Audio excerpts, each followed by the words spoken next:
Assalamualaikum warahmatullahi wabarakatuh. Sahabat AI yang kami banggakan, ketemu lagi dengan saya Ayatul Khomeini di channel yang sama, AHI Entertainment. Pertemuan yang lalu kita sudah membahas 4 tenses dari simple present tense, present continuous tense, present perfect tense, dan present perfect continuous tense.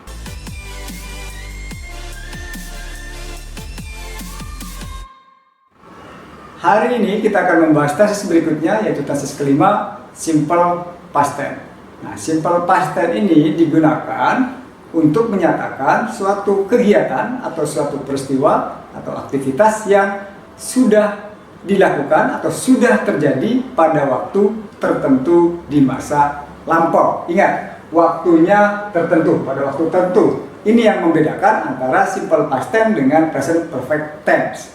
Dua-duanya masa lampau, tapi kalau present perfect tense digunakan untuk menyatakan suatu pekerjaan yang sudah dilakukan pada waktu tidak tentu di masa lampau. Contohnya, I have eaten, saya sudah makan, makanya kapan tidak jelas, yang penting sudah dilakukan. Jadi penekanannya pada tindakannya sudah dikerjakan. Nah, kalau simple past tense, keterangan waktunya harus jelas. Harus ada keterangan waktu, yesterday misalkan kemarin, last night, dan lain sebagainya. Kita lihat polanya. Ada dua pola sama dengan pola simple present tense, ada yang verbal, ada yang nominal. Nah, pola yang verbal atau past of verb ini setelah subjek harus diikuti dengan verb to, ya, verb 2 baru objek. Objek ini opsional, boleh ada boleh tidak ada tergantung kata kerjanya. Ingat, satu-satunya tenses dari 16 tenses yang menggunakan verb 2 hanya simple past tense. Tidak ada tenses yang lain menggunakan verb 2. Nah, ketika membuat kalimat pertanyaan, kita tambahkan did di depan kalimat yang artinya apakah, kemudian diikuti dengan subjek, verbnya kembali ke verb 1. Kenapa jadi verb 1? Karena sudah ada ciri atau karakteristik dari simple past tense, yaitu did. Jadi satu-satunya tenses yang menggunakan auxiliary verb did adalah simple past tense, yang lain tidak ada. Baru diikuti dengan objek. Negatifnya setelah subjek, did not, verb 1 plus objek. Jadi dari rumus ini kita lihat bahwa hanya pada kalimat positif yang menggunakan verb 2. Untuk kalimat pertanyaan dan negatif tidak ada verb 2, tapi berubah jadi verb 1 kembali, tapi harus ada kata did, ya, sebagai auxiliary dari simple past tense. Oke? Ini keterangannya sama, verb 2 digunakan hanya pada kalimat positif. Untuk kalimat negatif dan untuk kalimat pertanyaan dan negatif gunakan did dan verb 1, ya, did not plus verb 1. Nah, keterangan waktunya yang biasa digunakan untuk kalimat simple past tense ini bisa kalian gunakan yesterday kemarin, yesterday morning kemarin pagi, yesterday afternoon kemarin siang atau kemarin sore, atau last night malam yang lalu, last week minggu yang lalu, last year tahun lalu, last month bulan lalu, last Friday hari Jumat lalu, last Monday, dan lain sebagainya. Atau bisa juga gunakan 2 days ago, 2 hari yang lalu, 5 minutes ago, 5 menit yang lalu, 1 year ago, 1 tahun yang lalu. Ingat, last dengan go sama-sama bermakna yang lalu, tapi kalau tidak ada angka gunakan last, ya. Kalau ada angka gunakan yang go. 5 weeks ago. Tapi kalau cuma minggu lalu cukup last week, ya. Kalau ada angka gunakan ago. Oke? Kemudian bisa juga gunakan in 2009. Pada tahun 2009, in April 2010, dan lain sebagainya. Oke, ada lagi kata keterangan waktu just now, barusan atau baru saja, bisa 1 detik atau 2 detik yang lalu, beberapa menit yang lalu, atau beberapa jam yang lalu. Itu beberapa keterangan waktu yang biasa digunakan untuk simple past tense. Jadi nanti kalau ada soal TOEFL atau soal ujian sekolah atau kuliah, kalau ada keterangan waktu dari ini sudah dipastikan kalimat itu ada kalimat past tense, terutama harus menggunakan verb 2. Oke? Itu keterangan waktunya. Sekarang kita lihat contoh kalimatnya. Mary wrote a letter last night. Mary menulis surat kemarin malam. Wrote ini verb 2 dari write, ya. Nah, ketika dibuat pertanyaan tambahkan did Mary write letter last night? Apakah Mary menulis surat kemarin malam? Kita lihat verbnya kembali ke verb 1. Kemudian jawabannya yes she did or no she didn't. Kalimat negatifnya Mary did not or Mary didn't write letter last night. Oke, kita lihat contoh yang menggunakan WH word.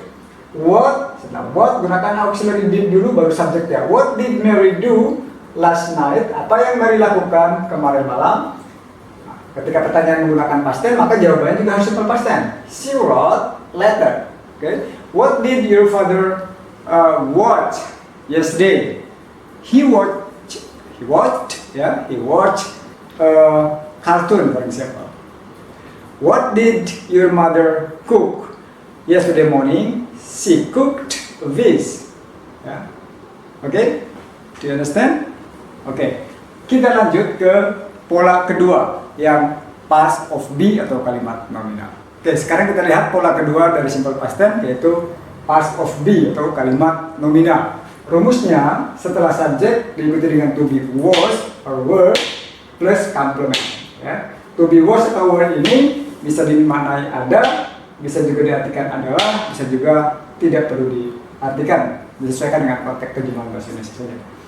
Kemudian kalau subjeknya I, saya, she, dia untuk kata ganti perempuan, he, dia untuk kata ganti laki-laki, it, ia atau ini atau itu untuk kata ganti benda atau binatang tunggal atau satu, atau nama orang atau orang satu, my father, John or Mary, atau binatang satu, bird, one cat, one monkey, atau benda satu, bag, book, one chair, one table, dan lain sebagainya. To be-nya harus menggunakan to be, was.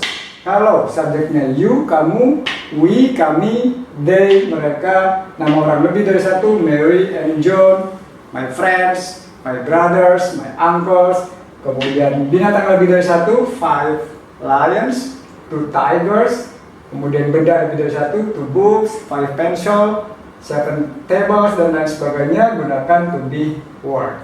Nah, kemudian complement ini isinya, complement adalah pelengkap, isinya bisa dalam bentuk kata benda, noun, book, bird, dan lain sebagainya, atau dalam bentuk kata sifat, adjektif, contohnya beautiful, smart, dan lain sebagainya, atau diisi dengan adverb, keterangan waktu atau keterangan tempat, dan lain sebagainya, contohnya at school, in the hospital, in the market, dan lain sebagainya. Nah, ketika dibuat kalimat pertanyaan, pindahkan to be-nya ke depan kalimat, was or were, subject, complement.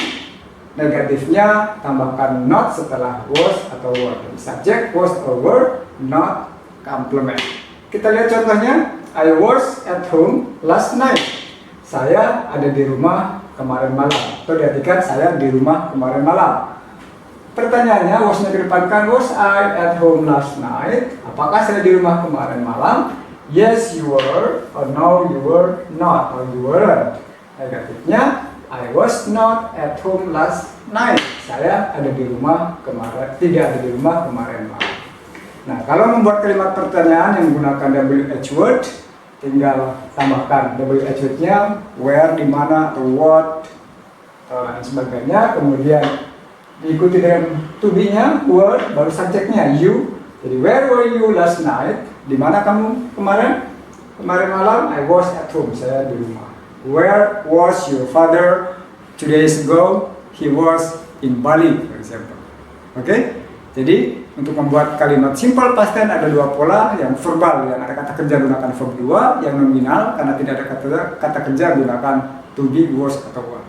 Jadi, dalam kalimat simple past tense, kalau sudah ada kata kerja tidak boleh ada to be, kalau ada to be tidak boleh ada kata kerja. Oke, semoga paham. Kalau belum paham atau ada yang perlu ditanyakan, silakan tulis di komen. Insya Allah nanti akan kami langsung respon. Oke, selanjutnya kita akan bahas tentang past continuous dan tesis-tesis yang lain. Tetap ikuti video-video kami. Moga bermanfaat dan kita semua bisa mahir menguasai grammar bahasa Inggris. Thanks a lot. Alhamdulillah. Assalamualaikum warahmatullahi wabarakatuh.